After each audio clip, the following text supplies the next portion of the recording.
Good morning सभी लोगों को। बेटा क्लास शुरू किया जाए, अनुमति है? परमिशन दे रहे हैं? चलिए शुरुआत करते हैं। आज एक आखिरी हिस्सा है बेटा जिसमें हम लोग बात करेंगे, थोड़ा सा इस पे समझ बनानी होगी और एकदम से फैक्चुअल नहीं होना है, तथ्यात्मक नहीं होना है, थोड़ा सा चीजों को महसूस करिए। वो है सागर के जल का खारापन, है ना बेटा? हेडिंग बनाइए, सैलिनिटी या सागर के जल का खारापन।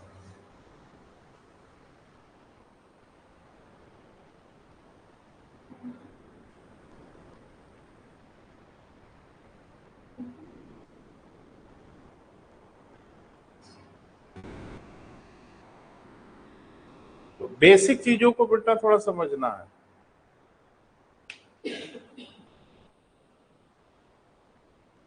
जैसे आपने देखा कि सागर का जो पानी है वो प्लेन वाटर नहीं होता, उसमें खारापन होता है। तो जैसे सागर के पानी में हमको समझ में आता है खारापन, और बहुत ढेर सारी बातें दिमाग में आने लगती हैं कि आखिरकार ये खारापन कहाँ से आ जाता है, कैसे आ जाता है, क्या पूरे सागर में हर जगह खारापन एक बराबर नहीं है या एक बराबर है? तो दोनों तरफ देखना पड़ेगा, थोड़ा वर्टिकल, वर्टिकल मतलब गहराई की ओर बढ़ के, और क्षैतिज बने सागर पे एक बोट लेके अपना विषुवत रेखा से ध्रुवों की ओर चलिए, सागर सागर में पानी पीते पीते, और देखिए खारापन कहाँ कम है, ज्यादा है। तो बस एक बात मुझे बताइए कि सागर के जल का जो सैलिनिटी है, खारापन है, वह तो एक बराबर होना चाहिए कि नहीं? होना चाहिए, नहीं होना चाहिए, ये बता दीजिए। आप ऐसा कर नहीं सकते कि एक टब ले लीजिए और टब के एक किनारे चीनी घोल दीजिए और ये उम्मीद करिए कि बस कोने ही मिठास बनी रहे और पूरे पानी में मिठास ना घोले। ऐसा हो सकता है?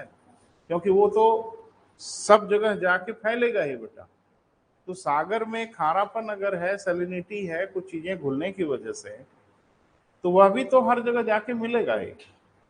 यानी धीरे धीरे हर जगह सागर के जल का खारापन एक बराबर हो जाना चाहिए, लेकिन नहीं होता। सागर में हर जगह सैलिनिटी एक बराबर नहीं होती, हमेशा उसमें डिफरेंस दिखता है। तो ये सब अध्ययन करेंगे वो बाद में, पहले थोड़ा ये देखते हैं। एक चिन्ह हम आपसे चर्चा करेंगे, मुझे बताइएगा कि आप इसे परिचित हैं कि नहीं।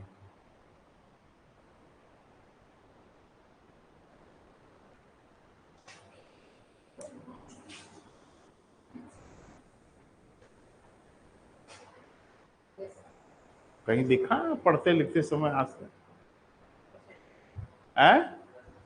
जोर से बोलो। परसेंटेज या प्रतिशत कहते हैं, यह भी कहीं दिखा?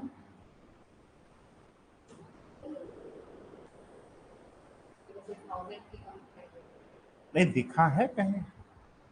ये तो बड़ा बढ़िया लग रहा है कि नीचे जीरो बढ़ाते जाए तो कुछ बढ़ता चला जाता है क्या? हाँ बिल्कुल, इसको हम लोग पर थाउजेंड कहते हैं। पर थाउजेंड कहा जाता है, प्रति हजार कहा जाता है, उसको प्रतिशत कहा जाता है ना? एक बात ध्यान रखना, सागर के जल का खारापन हमेशा पर थाउजेंड में नापा जाता है। तो विद्यार्थी जीवन में हमसे भी एक बड़ी भारी ब्लंडर हो गया।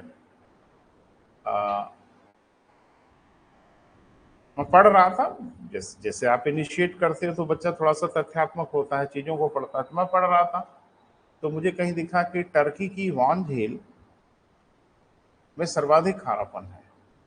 इस धरती पर सबसे अधिक सैलिनिटी टर्की की कौन है बेटा? वान झील है ना? मृत सागर भी है, ग्रेट साल्ट लेक भी है, ठीक ठाक है। तो टर्की की जो वान झील है बेटा, उसमें मैंने जब डेटा पढ़ा तो मैं थोड़ा घबरा गया, थोड़ा गणित थोड़ी मुझे आती थी, तो मैंने झटके में देखा तो मुझे दिखा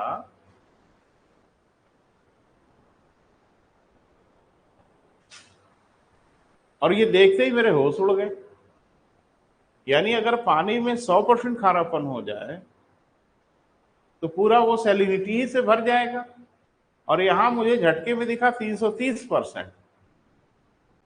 अरे 100% हो जाने का मतलब है पानी गायब हो गया, खाली नमक वगैरह ही उसमें दिख रहा। और यहाँ क्या दिख रहा है बेटा 330। तो ध्यान से देखा ना बेटा, तो एक ठो और था, तब समझ में आया कि मामला तो दूसरा है, हम समझ गलत रहे थे और यह को दूसरा। ये बता रहा है कि सागर की 1000 ग्राम के पानी में 1000 ग्राम ऑफ वाटर में 330 ग्राम इम्प्योरिटीज घुली रहती है। प्रतिशत में तो कहानी ही गड़बड़ा रही है। तो पहली बार जब मेरा साक्षात्कार हुआ तो बढ़िया ढंग से हुआ है ना। आपको तो कोई परिचय बता रहा, थोड़ा शुरुआत करें बेटा यहीं से। लिखें, सागर के जल के खारेपन को, सागर के जल के खारेपन को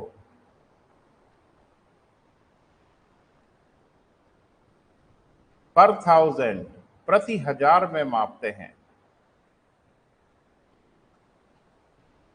सागर के जल के खारेपन को इसमें बेटा प्रति 1000 पर 1000 में मापते हैं।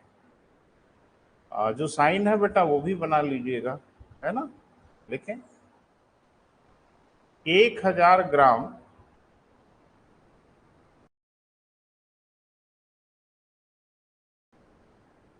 एक 1000 ग्राम जल में,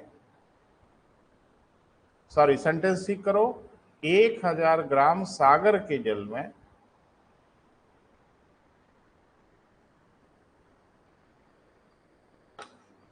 घुली हुई अशुद्धियों को या लवणों को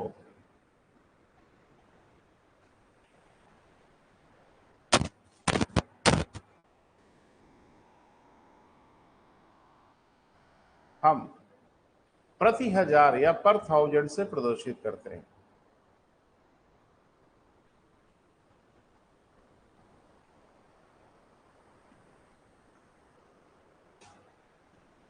ठीक है बेटा, प्रति 1000 या पर 1000 से प्रदर्शित करते हैं। हमेशा ध्यान रखना, सागर के जल के खारेपन को ऑलवेज, हमेशा पर 1000 में बताया जाता है, प्रतिशत में नहीं बताया जाता। क्लियर है बेटा। हाँ, मात्रा वगैरह को प्रतिशत में बोल सकते हैं, लेकिन पूरे सागर के जल में खारेपन का लेवल क्या है वो हमेशा नापा जाता है पर 1000 में। अमूमन मैंने कहीं पर 1000 का प्रयोग करते हुए और नहीं देखा। अमूमन तुम लोग परसेंटेज का ही प्रयोग कर लेते हैं, लेकिन सागर के जल में जब भी प्रयोग होता है तो क्या बेटा, प्रति 1000 का प्रयोग होता है। अब थोड़ा सा गंभीर प्रश्न है बेटा जिसपे बात करनी है। इस धरती पर पहले पहले सागर बने ही होंगे, पानी बना ही होगा, वो पानी ढाल वाले इलाके में जाके इकट्ठा हुआ ही होगा, तो खारा कैसे हो गया भाई? यानी पानी जो धरती पे बना होगा वो खारा हो गया, तो आखिरकार सागर का पानी कैसे खारा हो गया? यानी उसमें सैलिनिटी कहां से आ गई?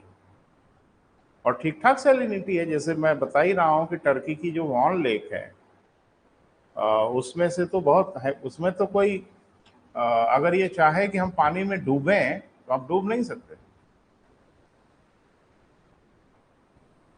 यानी सुसाइड उसाइड करने की बड़ी खराब जगह है। पानी में छलांग लगाओगे डूबोगे नहीं, बाहर आ जाओगे पानी के। हाँ, तैरना नहीं जानते हैं कोई संकट नहीं है, जाके पानी पे लेट जाइए, ठीक है। रबड़ के गद्दे जैसा उसी पे लेटे रहोगे, आप डूबोगे नहीं। या बमुश्किल से 1 इंच आपकी बॉडी का हिस्सा डिप करेगा, अदरवाइज आप तैरते रहोगे। क्यों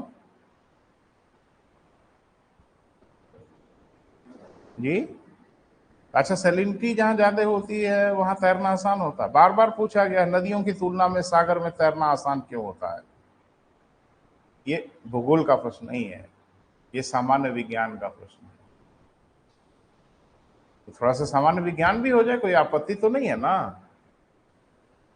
पीसीएस का सबसे दुर्भाग्यपूर्ण ढंग यह है आपका, जिससे मुझे बहुत अफसोस होता है कि पिछले साल के पेपर नहीं देख रहे हो आप।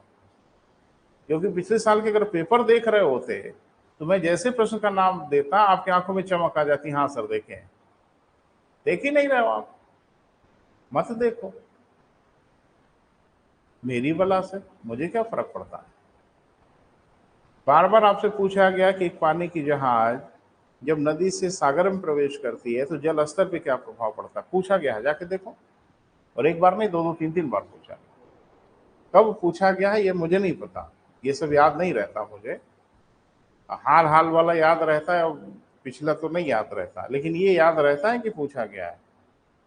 तो चलो भाई, खारापन जाए भाड़ में, पहले तो ये बात कर लेते हैं कि सागर में तैरना आसान क्यों होता।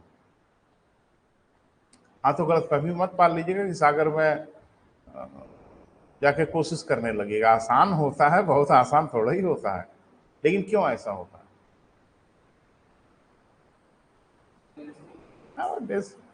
अच्छा, डेंसिटी के कारण मतलब नहीं समझ पा रहा, क्या रिश्ता क्या है डेंसिटी का?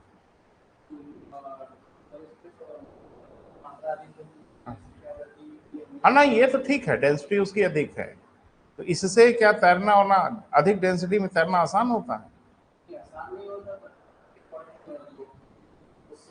थोड़ा इजी हो जाता है, क्यों?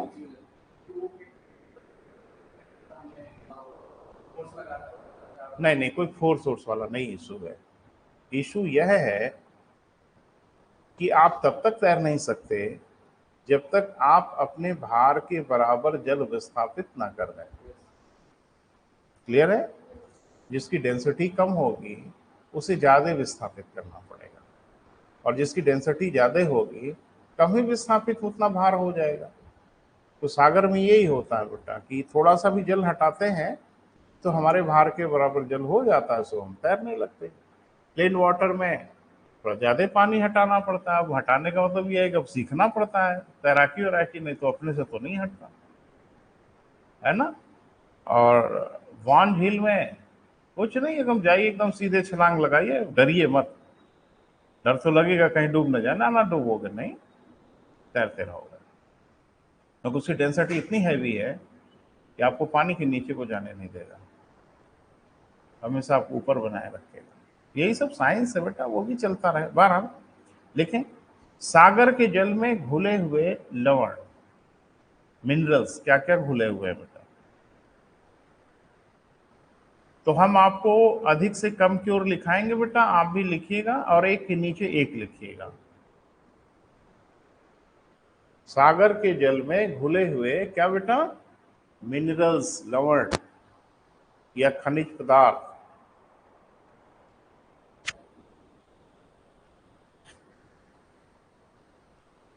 ठीक है बेटा, इसमें होगा क्या, मैं आपको क्रम से लिखा रहा हूं, है ना। तो आप भी क्रम से लिखिएगा, और हमेशा जब भी क्रम में पढ़ा जाता है तो खाली एक नहीं पढ़ा जाता। आज का कंपटीशन कह रहा है कम से कम दो तीन चार तो होना ही चाहिए। तो कोशिश करते हैं। पहला लिखो बेटा, और कोई रासायनिक फार्मूला लिखने की आवश्यकता नहीं है, पूरा नाम लिखिए। पहला, सोडियम क्लोराइड।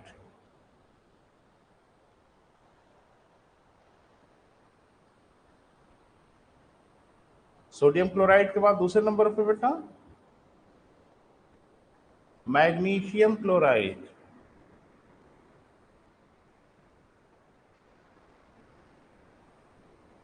Magnesium sulphate.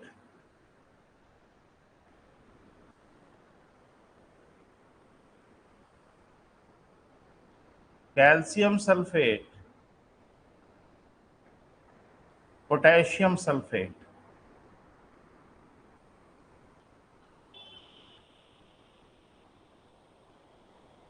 मिला लो बेटा, सोडियम क्लोराइड,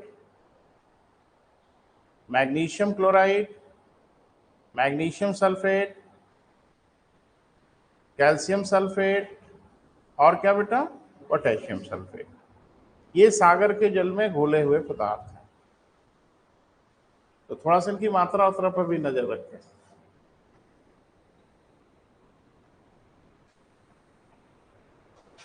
यदि सागर के पानी में से 100 ग्राम अशुद्धि इम्प्योरिटीज हम निकालें, मिनरल्स निकालें, कितना बेटा? 100 ग्राम।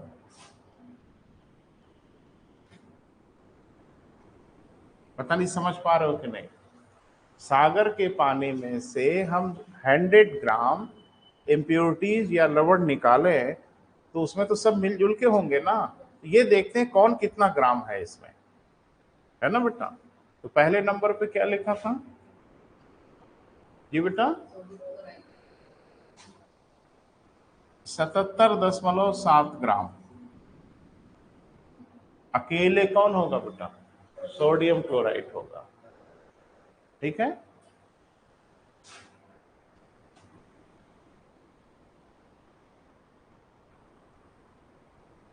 10.9 ग्राम कौन होगा?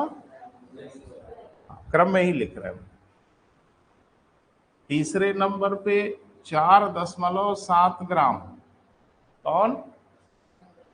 हाँ, फिर 3.6 ग्राम। ठीक है, फिर 2.5 ग्राम। मुझे लगता है सब हो गया होगा। तो आप देख रहे हो बेटा कि सागर के पानी में अगर हम 100 ग्राम इम्प्योरिटीज निकाल रहे हैं तो उसमें 77.7 ग्राम अकेले सोडियम क्लोराइड विद्यमान होता है। ठेठ भाषा में आप जिसको नमक कह देते हो, साल्ट कह देते हो। क्लियर है बेटा? अब इसी को आप चाहो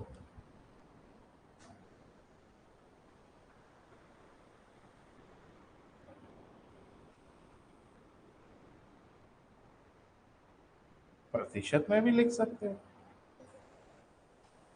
मैंने 100 का ही तो आंकड़ा है ये। 100 किलो कह लो, 100 ग्राम कह लो, 100 टन कह लो, तो 100 टन में 77.7 टन, 100 किलो में 77.7 किलो। प्रतिशत में कहो तो 100% पूरा होता है, 77.7%। क्लियर है? अब इसका थोड़ा पोस्टमार्टम करके बेटा आगे बढ़ेंगे। पहला ये कि ये सब कहां से आया। तो एक दिन आपसे चर्चा हुई थी, अगर भाई दो आपको याद हो तो, क्योंकि आपकी याद वाद भी तो बड़ी जबरदस्त है। तो ये चर्चा हुई थी कि धरती पे एक जल चक्र होता है, हाइड्रोसाइकिल होता है। सागर का पानी हवा में, हवा से स्थल पे, स्थल से फिर कहाँ बेटा? सागर में, है ना? लेकिन स्थल से सागर में, फोकट में नहीं। अब पानी अगर स्थल से सागर की ओर जा रहा है तो अपने साथ वो चट्टानों से, पहाड़ों से, मैदानों से यहाँ वहां वो बह के जा रहा है ना। तो अपने साथ वो क्या करेगा? मिट्टी को, मिनरल्स को, फलाने को, ढिमाके को अपने साथ डिजोल्व करेगा, अपने साथ घोलेगा, और वो ले दे के सागर की ओर जाएगा। बोल नहीं रहा। तो गया तो प्लेन, धरती पे गिरा भी तो प्लेन, लेकिन नदियों से, नालों से होता हुआ सागर में जो पहुंचा वो प्लेन थोड़ी पहुंचा। बोल नहीं रहा बेटा? उनके साथ मिनरल्स घुल जाते हैं, खनिज लवण घुल जाते हैं, क्योंकि नदियां बड़े अलग अलग इलाकों से बहती हैं। बोल नहीं रहे? गंगा नदी अगर हिमालय से निकल रही है, उन इलाकों से आ रही, गंगा कहां से उत्पत्ति होती है? नहीं, इससे बढ़िया उत्तर तो ये था कि गंगा धरती से उत्पन्न होती है। हाँ, गंगा नदी कहाँ बहती है? ब्रह्मांड में बहती है। हाँ, ये भी सही जवाब। कोई आपसे पूछे कहाँ रहते हैं तो बता दीजिएगा कि पृथ्वी पर रहते हैं। गलत जवाब है क्या? अब मारा मारी हो जाएगी सामने वाले से। नहीं, आप अब चिढ़ा रहे हो किसी को। अगर कोई पूछ रहा है कि आप कहाँ रहते हो, आपको कि हम मंदाकिनी में रहते हैं, गैलेक्सी में, तो आपको नहीं लग रहा कि आप सामने वाले को या तो मूर्ख बना रहे हो या चिढ़ा रहे हो? स्पेसिफिक बताइए ना। गंगा को है? गंगोत्री से जहां तक मेरा आइडिया है भागीरथी नदी निकलती है। अच्छा, वही बाद में गंगा हो जाए तो अलकनंदा नहीं गंगा होती? तो अलका हिमनद क्यों नहीं बोला? अलका ग्लेशियर क्यों नहीं कहा? जी बेटा, अगर भागीरथी गंगा है तो अलकनंदा भी तो गंगा ही है ना। तो अलकनंदा को भी बोल दो।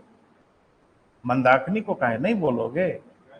मंदाकिनी नहीं गंगा है तो उसी को बोल दो। जी बोलो, जोर से बोलो ना, कुछ सुनना चाह रहे हो।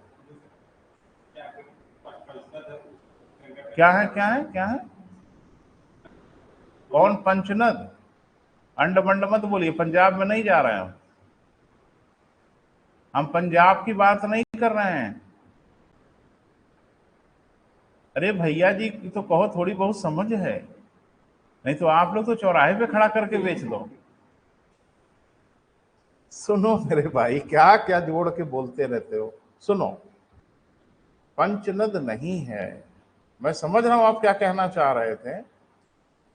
पंचनद माने 5 नदियां, और 5 नदियों का जो इलाका है उसका नाम है पंजाब। दोआब का नाम सुने? दोआब, आप माने आप माने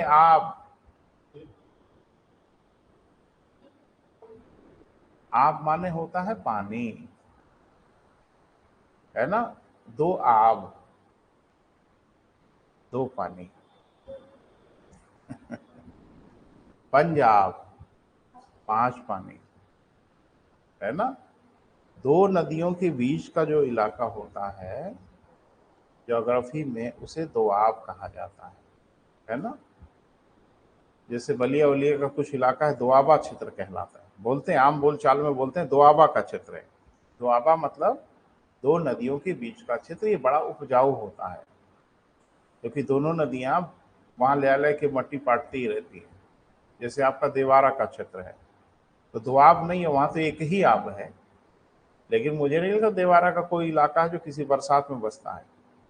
हर बरसात में वहां पूरा पानी भर जाता है, बाढ़ की स्थिति आती है। लेकिन जब वो पानी हट जाता है तो वहां की मिट्टी सोना उगलती है, क्योंकि नदियां बड़े प्यार से नई मिट्टी ले आके बिछा देती हैं, वो मिट्टी बहुत उपजाऊ होती है। तो दोआब में भी उपजाऊ होगा, क्योंकि वहां एक नदी नहीं, 2-2 नदी मिलके काम कर रही है। और पंजाब, 5 नदियों के बीच के भाग को पंजाब कहते हैं। पंजाब माने सिख और सरदार कहां से दिख गया आपको? ये अलग बात है, उस इलाके में सिख ज्यादा रहते हैं। पंजाब माने, अच्छा कुछ लोग बोलते हैं ना कि वो पगड़ी उगड़ी देख के कृपाण वगैरह, पंजाबी है। पंजाबी पंजाबी कोई हो सकता है, ईसाई हो सकता है, हिंदू हो सकता है, कोई हो सकता है। पंजाबी मतलब जो पंजाब में रहता हो, 5 नदियों के बीच के भाग में रहता हो।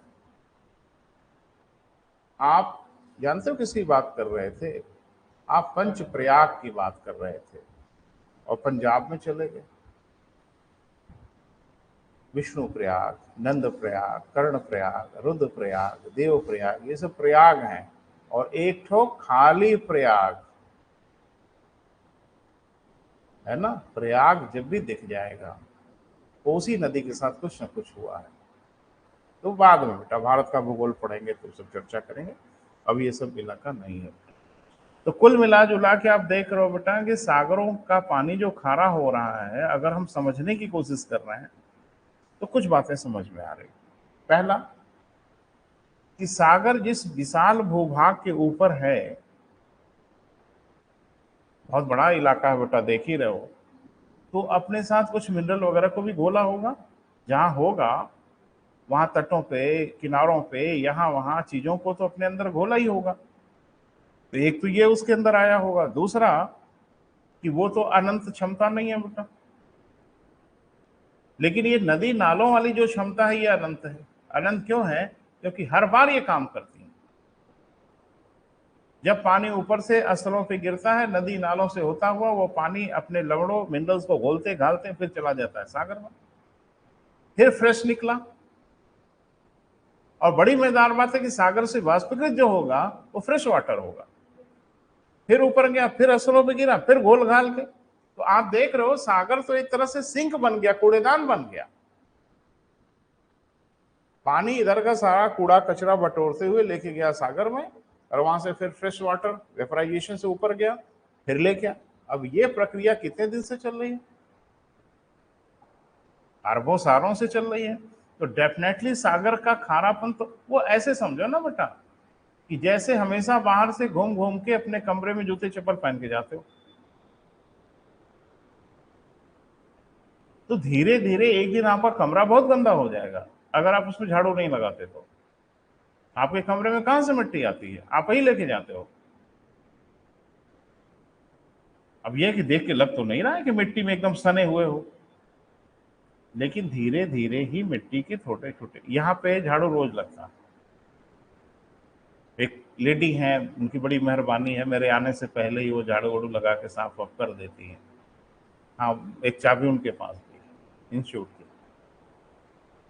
तो आप मुझे बताइए, बस एक हफ्ता झाड़ू ना लगे तो यहाँ बैठने की दशा नहीं होगी। लेकिन मुझे तो नहीं लगता है मिट्टी में लदे फंदे आप आ रहे हो यहाँ। वो छोटा छोटा पार्टिकल ही आ रहा है, लेकिन यहाँ छूट रहा है ना, फिर अगले दिन आ रहा है, फिर छूट रहा है, फिर अगले, धीरे धीरे धीरे धीरे। तो वही हाल सागरों का हो जाता है।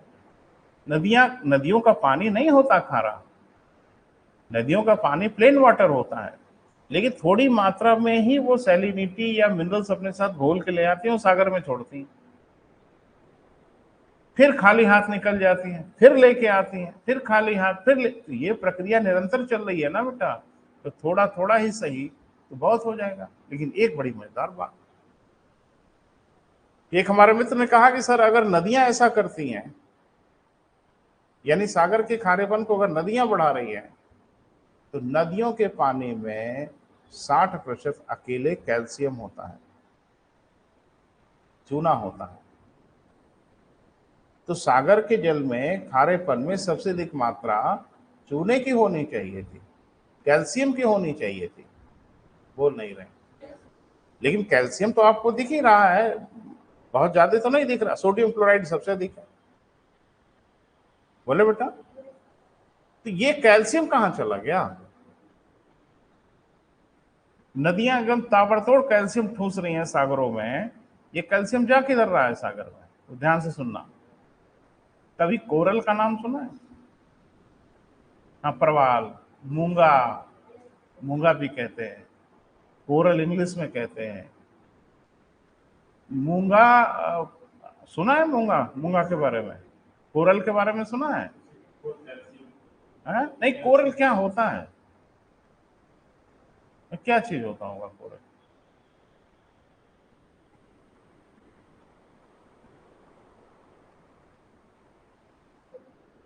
हाँ, जोर से बोलो बेटा, घबराया नहीं जाता है, बोला जाता। जैसे अब कोरल सुना होगा तो दिमाग में कुछ ना कुछ डायग्राम जरूर होगा कि कोरल फलाना होगा। क्या लगता है कोरल क्या चीज होता होगा? मैंने कैल्शियम जब इकट्ठा हो जाता है तो उसी को कोरल कहते हैं। अरे हम सुनना चाह रहे हैं, कुछ बोलिए तो सही, सही गलत। घास होती है, हाँ ठीक है, चलो कुछ कुछ बोलते रहोगे तो ठीक रहेगा।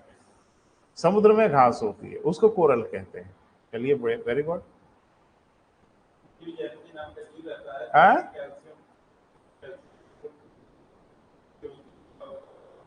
कैल्शियम का खोल कहां से आता है? जैसे आप बता रहे हो कैल्शियम के ऊपर चिपके रहते हैं, क्या क्या सब दिमाग में बैठा के बैठे हो मेरे भाई। एक दिन काम कर लेना चाहिए था, आधा घंटा 1 घंटे का काम था, जिंदगी भर की समस्या हल हो जाती। केंचुआ देखे हो? केंचुआ, अर्थवॉर्म। तो आप देखते हो वो मिट्टी के अंदर रहते हैं, लेकिन मिट्टी के ऊपर घरौंदे बना देते हैं मिट्टी के, देखते हो ना, मिट्टी के ही बना देते ऊपर। देखा ही नहीं है? देख ओख लिया करो, ये सब भी बड़ा जरूरी है। ये जो कोरल होते हैं ना, वो समुद्री जीव होते हैं छोटे छोटे, इनका भोजन कैल्शियम होता है, कैल्शियम ही इनका भोजन होता है। और ये कैल्शियम का एक खोल बनाते हैं, इसमें छुपे रहते हैं, एक तरह से घर कह लो इनका। फिर एक कोरल जब मरता है तो दूसरा कोरल उसी खोल के ऊपर नया खोल बनाता है ना, मधुमक्खी के छत्ते जैसा। और ये देखते देखते देखते देखते इतनी बड़ी संरचना बना डालते हैं कि आप कल्पना नहीं कर सकते हैं। पूरा का पूरा लक्षद्वीप कोरल से बना हुआ है, ग्रेट बैरियर रीफ ऑस्ट्रेलिया का पूरा कोरल से बना हुआ है। ये बड़े भयानक चीज है बेटा। तो एक चीज बताइए, ये कैल्शियम तो कुछ सागर से ही आया होगा, बोल नहीं रहे? पानी से ही कैल्शियम आया होगा ना, जिस कैल्शियम को खाते हो घर बनाते हैं।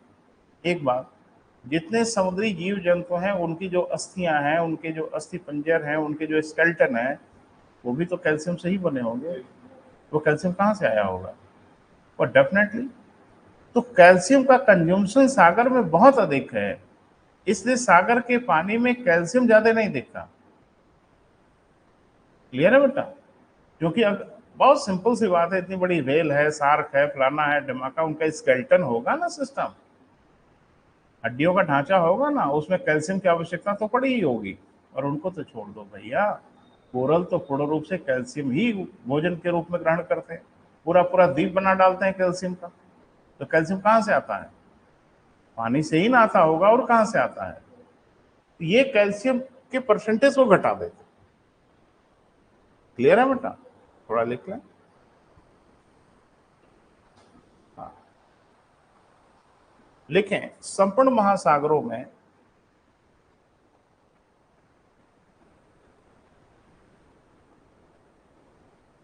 औसत खारापन, एवरेज सैलिनिटी 35 ग्राम पर 1000। परसेंटेज वाला निशान लगाइएगा।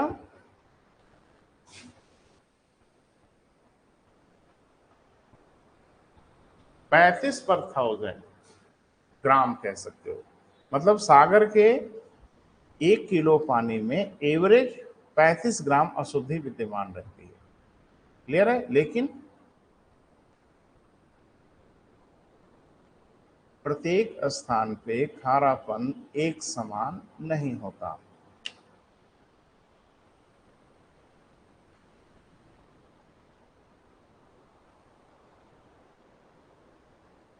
एक समान नहीं होता। ठीक है बेटा? सागर के खारेपन को निर्धारित करने वाले अनेक कारक हैं। सागर के खारेपन को निर्धारित करने वाले अनेक कारक हैं।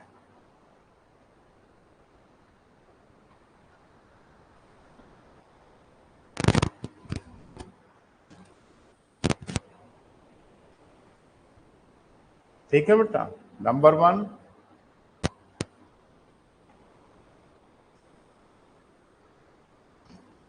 सागर के जिन स्थानों में सूर्यताप की मात्रा अधिक पाई जाती है,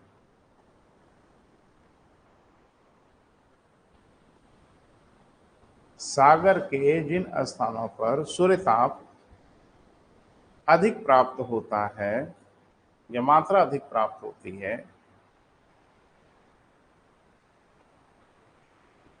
वहां वाष्पीकरण भी तेज होता है।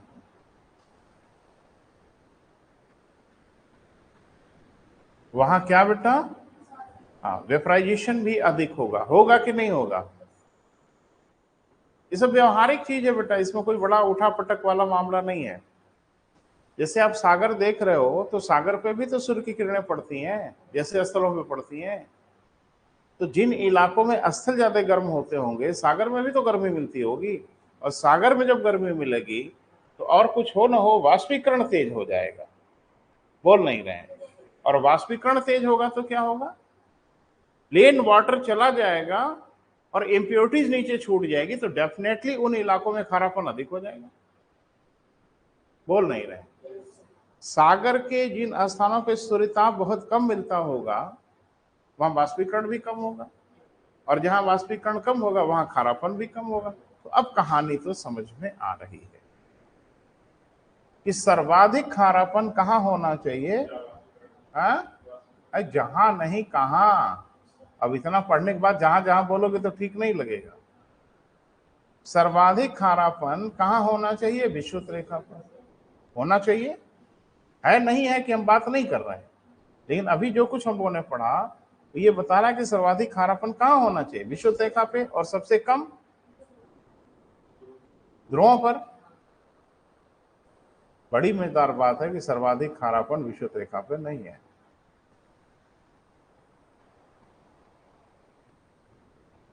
आप कह रहे हो कि आप ही बताते हो सर, आप ही उल्टा पुल्टा कर देते हो। नहीं, कई फैक्टर होते हैं ना बेटा, हर फैक्टर। सर्वाधिक जो खारापन रिकॉर्ड किया जाता है वो 20 अंश उत्तरी अक्षांशों पे। क्लियर है? हाँ, एक बात और नोटिस कर लेना कि महासागर दोनों गोलार्धों में है, उत्तरी गोलार्ध में भी, दक्षिणी गोलार्ध में। किस गोलार्ध में खारापन अधिक होगा? दक्षिणी में खारापन अधिक होता है। कॉमन सेंस का प्रयोग करिए। जहां सागर का सरफेस ज्यादा खुला रहेगा वहीं वाष्पीकरण ज्यादा होगा।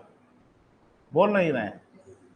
अरे भैया, जिसका सरफेस ज्यादा ओपन रहेगा वहां वाष्पीकरण ज्यादा नहीं होगा, तो दक्षिण की तरफ का वाष्पीकरण थोड़ा ज्यादा होता, तो स्लाइटली डिफरेंस होता। ऐसा मत समझना कि जमीन आसमान का अंतर है, लेकिन उत्तरी गोलार्ध की तुलना में दक्षिणी गोलार्ध में खारापन थोड़ा सा ज्यादा होता है। वजह समझ में आ ही रही है ना बेटा? खारापन 20 अंश अक्षांशों के आसपास ज्यादा पाया जाता है दोनों ही गोलार्धों में। और आपने पढ़ा था कि धरती पर सर्वाधिक तापमान 20 अंश उत्तरी अक्षांशों पर प्राप्त होता है किसी दिन का। वहां के सागरों पर भी तो मिलता होगा। बोल नहीं रहे? ये ध्यान रखना बेटा कि सर्वाधिक खारापन जो होता है विषुवत रेखा पर नहीं होता, 20 अंश उत्तरी और दक्षिणी दोनों पे होता है। क्लियर है बेटा? अब प्रश्न स्वाभाविक है कि सर्वाधिक खारापन क्यों विषुवत रेखा पर नहीं होता? सर, होना तो चाहिए था ना। प्रतिदिन बारिश होती है, कहां बुद्धि काम कर, रोज बारिश हो रही है। और दुनिया की दो बड़ी नदियां, एक अमेजन नदी और दूसरी कांगो रिवर, ये अपना सारा पानी, करोड़ों लीटर पानी प्रतिदिन विषुवत रेखा पर ही सागर में मिलाते हैं। तो जहां शुद्ध जल सागर में निरंतर मिल रहा होगा और बारिश भी हो रही है अलग से, तो प्लेन वाटर की सप्लाई बढ़ रही है ना। बोल नहीं रहे हैं? शुद्ध जल की आपूर्ति बढ़ रही है ना। तो शुद्ध जल की आपूर्ति अगर बढ़ेगी तो एकदम लिखा पढ़ी में खारापन घट जाएगा।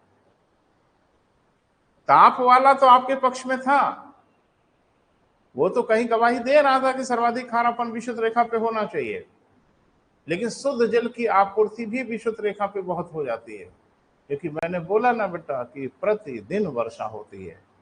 और वर्षा खाली स्थलों पे ही नहीं होती होगी, सागरों पर भी होती होगी, है ना बेटा? और जाके घर पे देखना मैप में, अमेजन नदी एकदम विषुवत रेखा पे सागर में मिलती है, ठीक इक्वेटोर पे जाके सागर में मिलती है विषुवत रेखा पे। और कांगो या जायरे नदी जिसको आप लोग कहते हैं, वो भी ठीक विषुवत रेखा पे सागर में जाके मिलती है। तो जाहिर सी बात है कि इससे खारापन बढ़ेगा तो नहीं ना, कुछ न कुछ तो घटेगा ही ना। शुद्ध जल अगर सागर में मिलाया जाएगा तो ये कारण होना तो चाहिए था विषुवत रेखा पे, लेकिन खेल बिगाड़ता है शुद्ध जल की आपूर्ति। लिख लो नीचे क्या क्या लिखा बेटा, जहां लाइन बोल दो जरा, दिमाग से नहीं है बेटा, तेज होता है। हो गया बेटा? पैरा चेंज करो। लिखें, ऐसा प्रतीत होता है कि सर्वाधिक खारापन विषुवत रेखा के आसपास होना चाहिए। ऐसा प्रतीत होता है कि सर्वाधिक खारापन कहां बेटा? विषुवत रेखा के आसपास होना चाहिए, तथा सबसे कम खारापन ध्रुवों के आसपास होना चाहिए। सबसे कम खारापन कहां बेटा? ध्रुवों के आसपास होना चाहिए, है ना? अब चल के चेक कर लेते हैं, क्या सबसे कम खारापन ध्रुवों के पास है?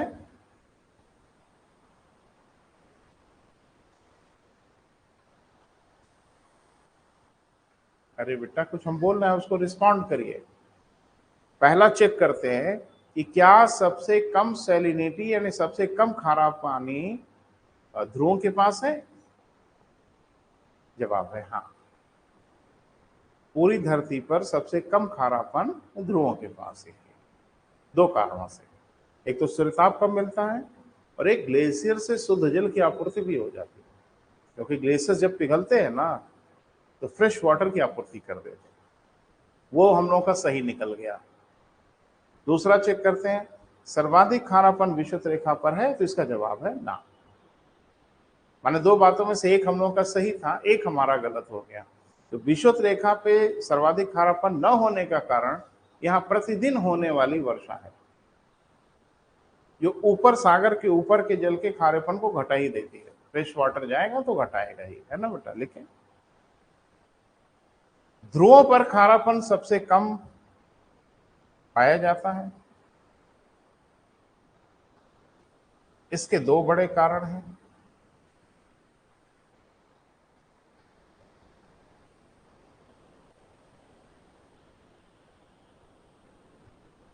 कितने बेटा?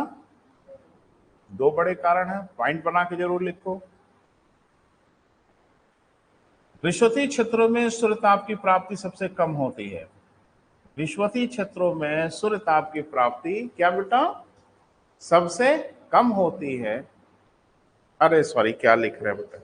ध्रुवीय क्षेत्रों में, सॉरी बेटा, ध्रुवीय क्षेत्रों में सूर्य ताप की प्राप्ति सबसे कम होती है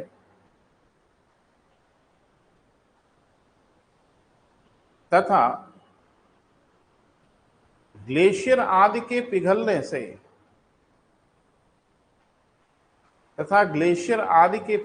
से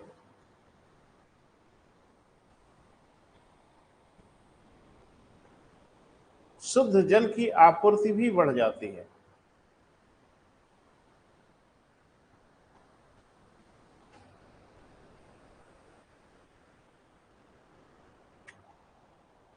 क्लियर है बेटा?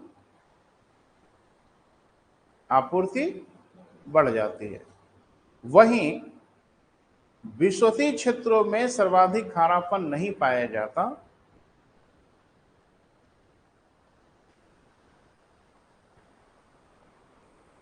वहीं विषुवतीय क्षेत्रों में सर्वाधिक खारापन नहीं पाया जाता,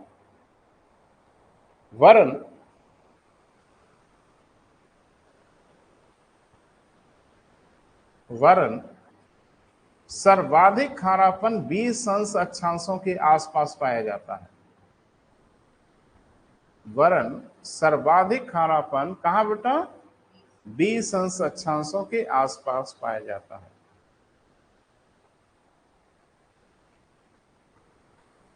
क्लियर है बेटा? हाँ।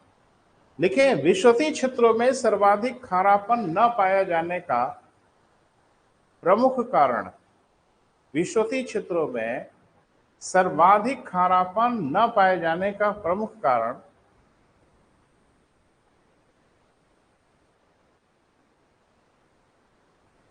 यहां प्रतिदिन होने वाली वर्षा है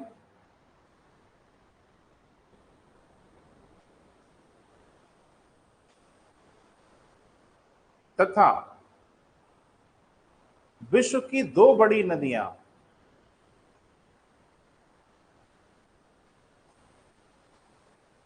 विश्व की दो बड़ी नदियां कौन कौन बेटा? अमेजन और कांगो,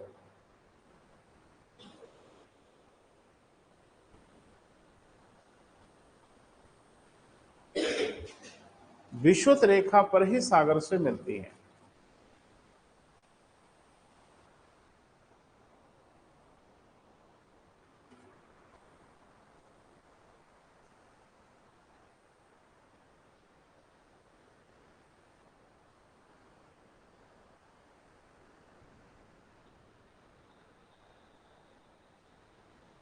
ठीक है बेटा? अच्छा, ये लिखा है कि नहीं कि उत्तरी गोलार्ध की तुलना में दक्षिणी गोलार्ध में खारापन अधिक पाया जाता है? लिख लिया है? लिख लो बेटा, भूल जाओगे तो कहानी गड़बड़ हो जाएगी। लिखें, उत्तरी गोलार्ध की तुलना में दक्षिणी गोलार्ध में सागरों में खारापन अपेक्षाकृत अधिक पाया जाता है।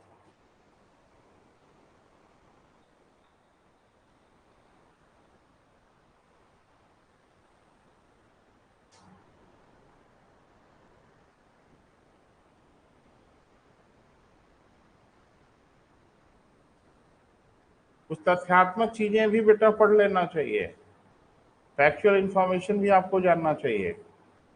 एक नोट बनाइए, पहले एक तथ्य को निपटा लेते हैं, इससे पहले कि मैं भूल जाऊं। याद वाद करके आए हैं भैया, भूल जाएंगे तो गड़बड़ हो जाएगा, है ना? इस धरती पर कहीं सर्वाधिक खारापन होगा? कहीं तो होगा। कहाँ है जी? टर्की की वान लेक में है, वान झील में है। लिखें, नंबर 1, सर्वाधिक खारापन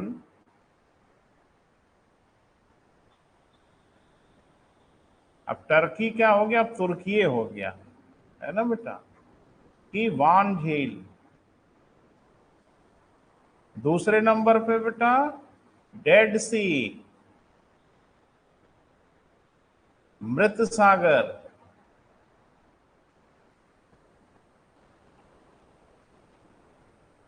जॉर्डन की सीमा भी लगती है, इजराइल की भी सीमा लगती है।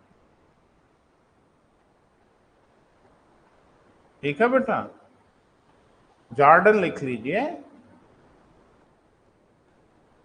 तीसरे नंबर पे खारापन कहाँ, ये क्रम से बता रहे हैं बेटा, कम से कम 3 तो हो ही जाए। तीसरे नंबर पे जो खारापन है वो great salt lake, great salt lake. कहाँ का बेटा, यूएसए। वेरी गुड, हो गया बेटा। हाँ, अब थोड़ा सा इसका एक आखिरी चरण वाला देख लेते हैं बेटा, कि खारेपन का वर्टिकल डिस्ट्रीब्यूशन कैसे होता है, लंबवत वितरण कैसे होता है। ना बताएं? नहीं, अगर नाराज हो रहे हो तो छोड़ देते हैं, कौन सी आफत है। नहीं, जरूरी है बेटा। यानी इसका वर्टिकल डिस्ट्रीब्यूशन कैसा होगा तो एक डायग्राम से समझ लेंगे, कोई परेशानी नहीं।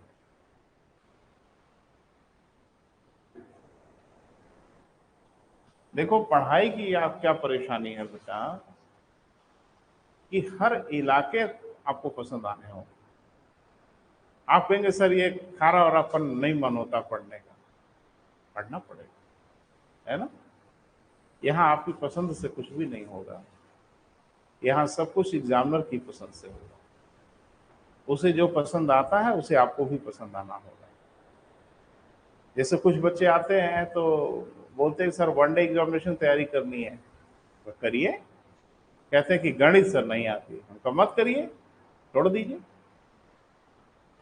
आपके आने ना आने से कंपटीशन थोड़ी होता है, ये फरमाइशी कंपटीशन थोड़ा ही है। क्या आयोग आपसे पूछता है कि आपको कौन कौन सा विषय पसंद है, जो जो पसंद है उसकी लिस्ट भेजिए, हम वही वही पूछेंगे आपसे।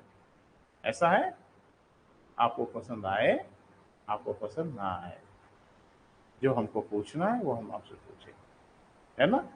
बहुत ढेर सारे बच्चे बेटा आते हैं तो वो बोलते हैं कि सर गणित नहीं आती। एक कॉमन सी परेशानी है बच्चों की, तो हम पूछते क्यों नहीं आती। कहते बहुत बदमाश है सर, आती ही नहीं, है ना। गणित इसलिए नहीं आती कि गणित आप पढ़ते नहीं। ये कितनी अजीब दास्तां है कि गणित आप पढ़ोगे नहीं और सारा ब्लेम गणित के ऊपर लगा देते हो, गणित मुझे आती नहीं। क्यों आएगी गणित? आपको रशियन नहीं आती, क्यों नहीं आती? नहीं पढ़ते। तो बीमारी आप ही के पास है, आप ही बता भी रहे हो कि बीमारी क्या है। गणित आती नहीं, गणित पढ़ते नहीं, गणित पढ़ते नहीं तो गणित आती नहीं। ना पड़ेगा ना बेटा, आएगा क्यों नहीं। कोई ऐसी चीज नहीं है जो आपको ना आए, बस ये है कि आप हिम्मत से उसका सामना करना होगा। शुरू में डराएगा, शुरू में आपको भयभीत करेगा कि देखो बेवजह कोशिश कर रहे हो, हम आने होने वाले नहीं है।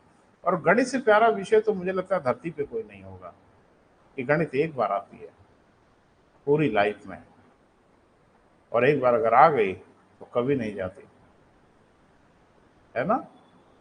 पता नहीं इसको महसूस किया है कि नहीं किया है, गणित लाइफ में सिर्फ एक बार आती है, और एक बार अगर आ गई तो उम्र भर का काम खत्म। वो ऐसे ही है ना, बाइक चलाने जैसा। अगर एक बार आपको बाइक चलाना ढंग से आ गया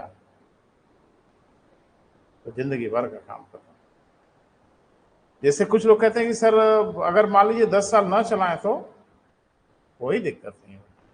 बाइक जैसे हाथ लगेगी बस 10-15 मिनट लगेगा अधिक से अधिक, फिर वो पुरानी स्पीड आप पा लेंगे।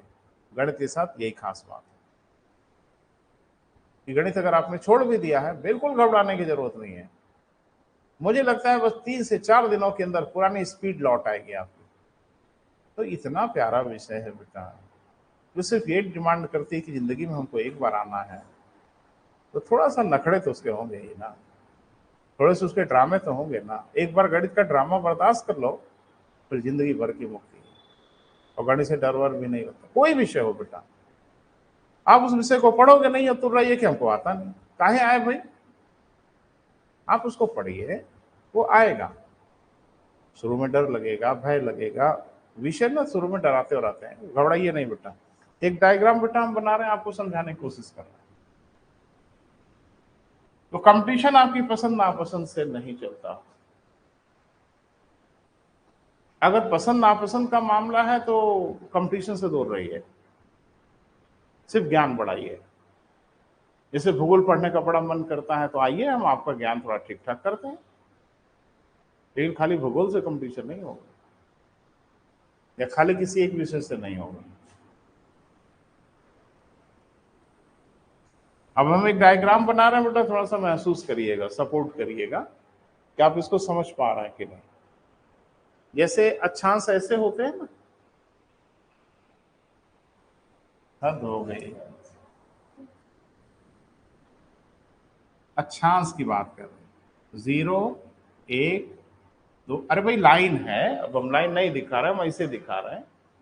और यहाँ क्या दिखता है 90, और यहाँ क्या दिखता है 90, यहाँ भी 1, यहाँ भी 2, यहाँ भी 3, लाइक दिस। इधर की तरफ क्या लिख देते हैं हम लोग, नॉर्थ, और इधर की ओर क्या लिख देते हैं, साउथ। अरे हम डॉटेड फॉर्मेट में दिखा रहे हैं, रेखा नहीं दिखा रहे हैं भैया। आपका नहीं दिखाइए सर, तभी हम कंफ्यूज हो रहे हैं। लो देखो, देखो अब ठीक है। तो हम एक फॉर्मेट आपको दिखा रहे हैं ताकि मुझे कुछ करना है इसका। अब इसी को हम ऐसे कर दें तो कोई आपत्ति, समझाने के लिए आपको।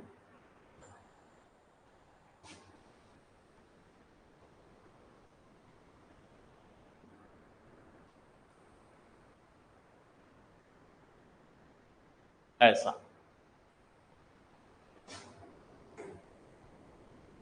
0 अक्षांश,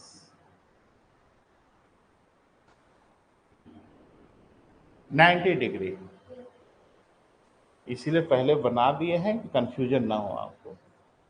और ये 90 डिग्री है ना। अब ये मत कहना कौन वाला नॉर्थ है कौन वाला साउथ है, किसी को नॉर्थ मान लो, किसी को साउथ मान लो, कोई इश्यू नहीं है। यही कहीं बीच में होगा 60 डिग्री, इधर भी 60 डिग्री, है ना। अब थोड़ा सा सागर के पानी का ड्रामा देखते हैं।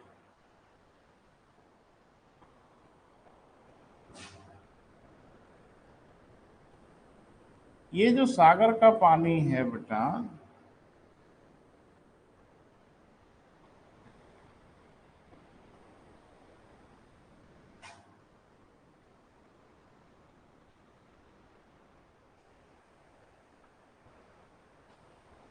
सरफेस से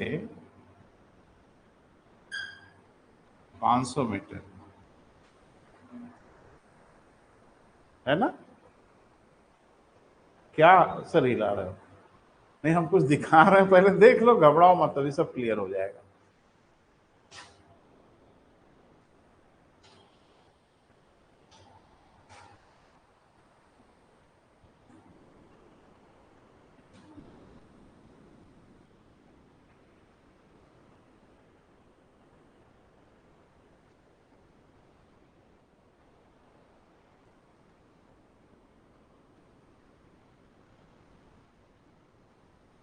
दिख रहा है, रुको भाई देख ले, थोड़ा देखने में अच्छा भी लगना चाहिए ना बेटा।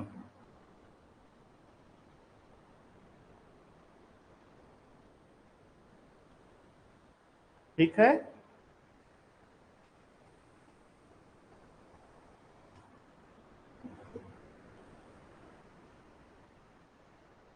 दिख रहा है ना साफ साफ, नहीं दिख रहा है बेटा, उधर आ जाओ थोड़ा देख लो, ये सामने डिस्टर्ब कर देता है ना। बाहर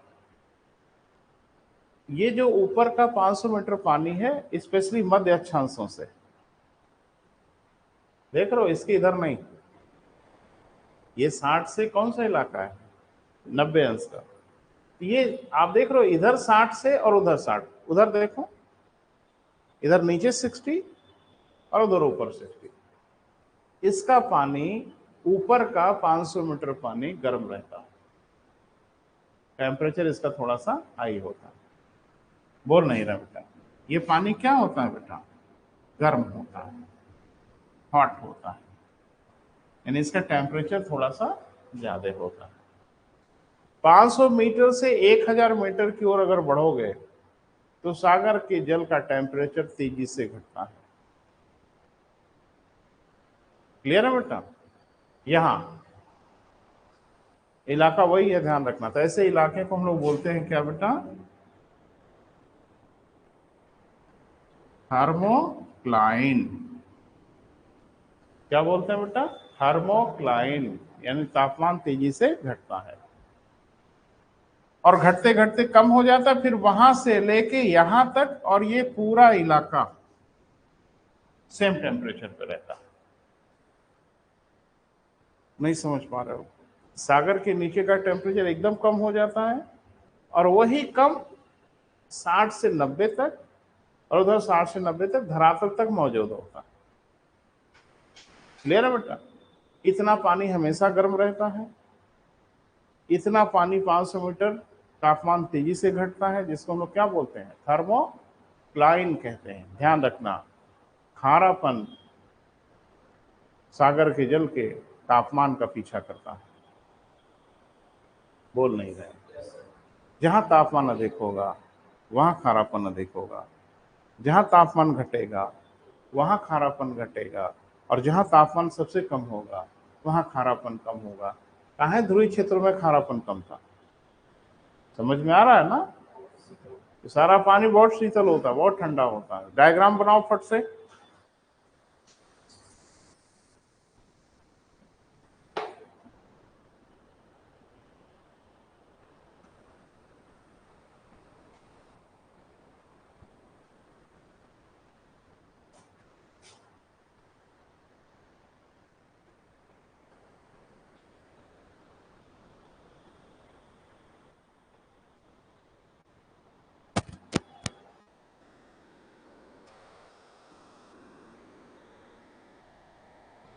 थोड़ा इधर झुक गया है तो घबराने की जरूरत नहीं, आप थोड़ा उधर ही झुका लीजिएगा, कोई परेशानी नहीं।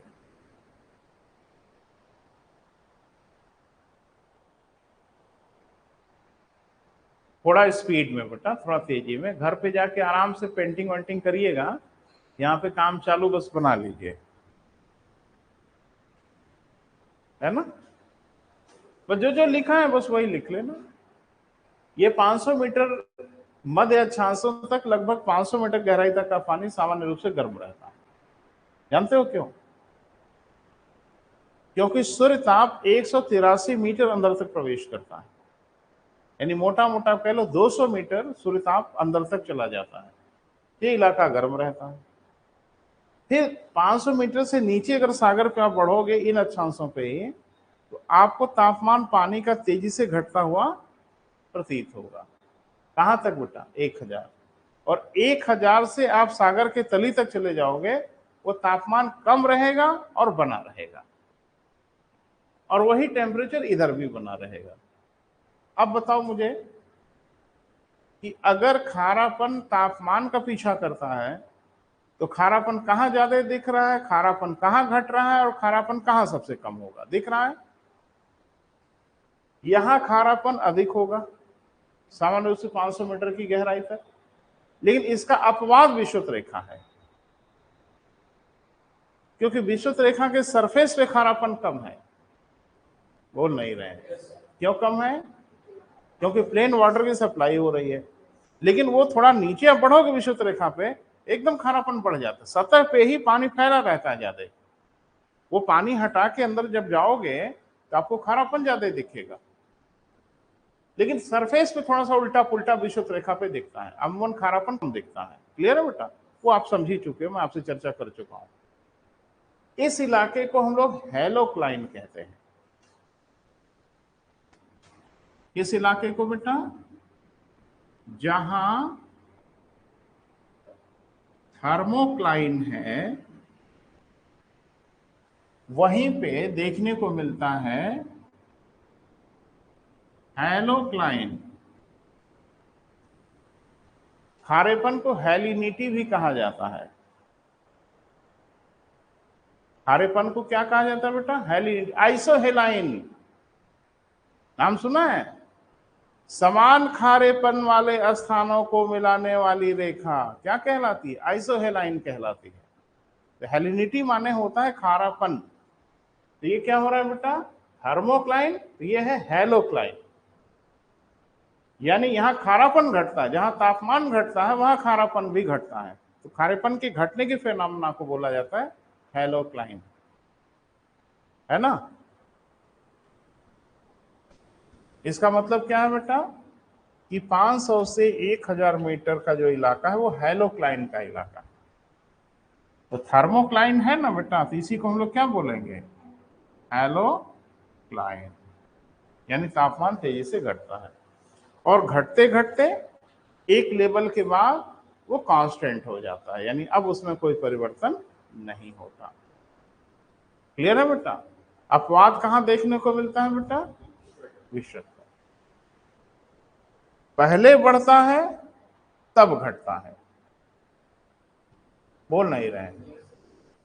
ऊपर कम रहता है, फिर बढ़ता है, फिर हैलोक्लाइन में घटता है, तब कांस्टेंट होता है। क्लियर है? मुझे तो नहीं लगता कोई बड़ी दिक्कत है। क्लियर दिख रहा है ना बेटा? बाकी पहले बढ़ता है, फिर घटता है, फिर कांस्टेंट हो जाता है। और ध्रुवीय क्षेत्रों में ऊपर से लेके नीचे तक लगभग कांस्टेंट है। क्लियर है? कोई शक सुबह बेटा?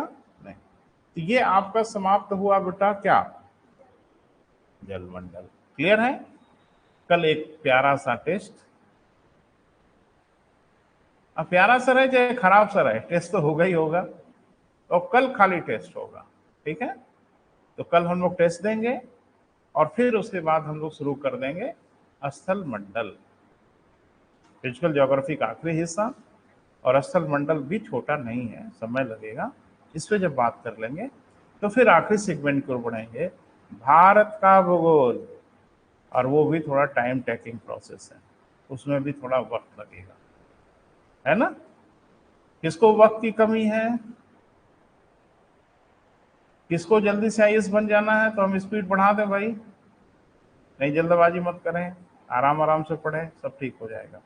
ठीक है बेटा, आज यहीं समाप्त कर रहे हैं।